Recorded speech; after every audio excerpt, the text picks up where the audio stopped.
বাইকটা দিছে শ্বশুর মশাই, আব্বা দিছে তেল, তাই তো হামার গতির সাথে জেট বিমানও ফেল। দুর্ঘটনা ঘটলে ঘটুক, হামার কিসের ভয়, গেলে যাবে বাপ শ্বশুরের, হামার কিছুই লয়। চল রে হামার মোটর গাড়ি, জোরসে মারো টান, কে কি করলো শুনবো না আজ, ধরছি চাপে কান।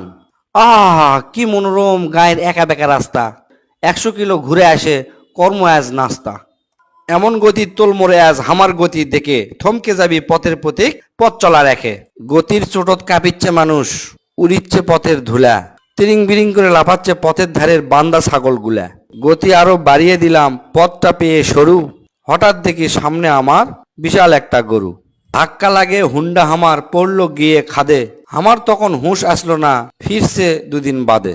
দুদিন পরে জ্ঞান ফিরলে চেয়ে দেখি ভাই, আমার সাথে যে 2 পা আসলো সেই 2 পা আর সাথে নাই। সব ঘটনা শোনার পরে চমকে গেল গা, বাইকটা নাকি ঠিকই আছে, আমার গেল পা।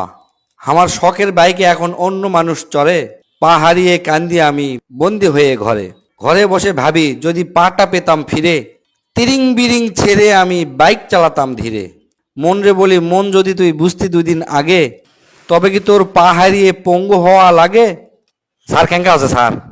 আরে হসে তো সেই সাংঘাতিক, তোর তো চাকরি হয়ে গেছে, কিন্তু এটা তো তোর কবিতা মনে হচ্ছে না, এটা অন্য মানুষের লেখা দালায়।